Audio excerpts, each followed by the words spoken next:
Hello everyone, welcome to my YouTube channel.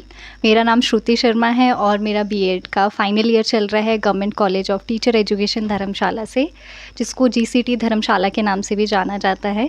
तो जैसा कि आपने वीडियो के थंबनेल में देख लिया होगा कि आपका जीसीटी गर्ल्स हॉस्टल के लिए एडमिशन का प्रोसीजर क्या रहेगा, तो आज हम उसी के बारे में बात करेंगे। तो एडमिशन के लिए जब आप यहाँ पे काउंसलिंग के दौरान जब आप यहाँ पे आओगे तो उस समय आपको प्रॉस्पेक्टस मिलेगा। प्रॉस्पेक्टस में आपका हॉस्टल एडमिशन फॉर्म भी रहेगा और इसके अलावा आपको हॉस्टल एडमिशन फॉर्म आपकी जो कॉलेज की ऑफिशियल वेबसाइट है आपको वहाँ से भी मिल जाएगा।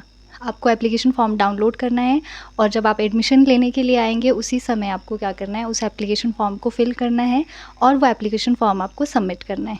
उस समय सबमिशन के वक्त आपकी कोई फ़ीस नहीं लगेगी, सिर्फ आपका जो हॉस्टल का एप्लीकेशन फॉर्म है उसकी आपकी फ़ीस लगेगी।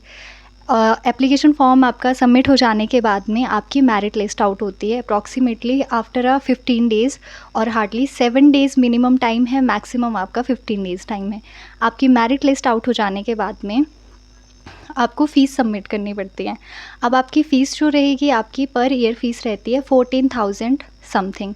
अब वो समथिंग जो है वो वेरी करता है, जैसे कि हमारा था तो 14,400 था पर ईयर, और हो सकता है आपका इससे कम रहे या हो सकता है उससे थोड़ा सा ज़्यादा चार्जेस रहे। हार्डली आपका 100 और 200 का गैप रहेगा, ज़्यादा नहीं। तो आपकी ये पर ईयर फ़ीस जाएगी। फॉर एग्जांपल आपने इस ईयर 14,000 पे किए है, बीएड के फर्स्ट ईयर में 14,000 आपके बीएड के सेकेंड ईयर में आपको फ़ीस पे करनी पड़ेगी। तो इसमें आपकी हॉस्टल फ़ीस का जो मेस चार्जेस इंक्लूडेड वो नहीं रहेंगे। आपकी जो वो फ़ीस रहती है वो आपकी रहती है रूम रेंट, इलेक्ट्रिसिटी चार्जेस और सैनिटेशन एक्सेट्रा। वो आपके प्रॉस्पेक्टस में गिवन होंगे, आप उससे आराम से पढ़ सकते हैं और आप देख सकते हैं कि वो किस किस चीज़ के चार्जेस हैं। इसके अलावा जो आपकी हॉस्टल की सीट्स है वो सीट्स कितनी रहेगी, तो वो 30 से 32 तक आपकी सीट्स हो सकती हैं।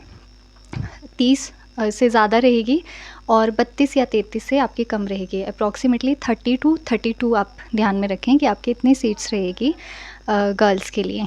तो इसके अलावा जो आपका रिज़र्वेशन है, तो आपकी जो रिज़र्वेशन है वो आपका जीसीटी गर्ल्स हॉस्टल में रिज़र्वेशन नहीं होता है, सिर्फ जो फिज़िकली हैंडीकैप्ड हैं और इसके अलावा जो आपके बीपीएल फैमिली के चिल्ड्रंस हैं उनके लिए आपका रिज़र्वेशन है। 2-2 सीट्स आपकी उन बच्चों के लिए अलॉट होती हैं।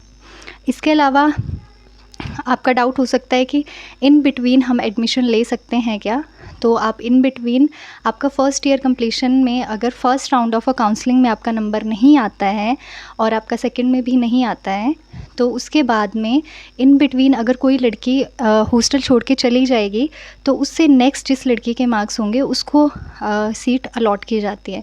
यहाँ पे ऐसा बिल्कुल नहीं होता है कि अगर आप किसी दूर के डिस्ट्रिक्ट से बिलोंग कर रहे हैं, फॉर एग्ज़ाम्पल आप सिरमौर से हैं, सोलन से हैं या आप शिमला से हैं, लाहौल स्पीति से हैं, तो आपको आपके डिस्टेंस के बेसिस पे आपकी एडमिशन होगी। नहीं, यह यहाँ पे हॉस्टल में जो एडमिशन है वो पूरा मेरिट के बेस पे रहती है।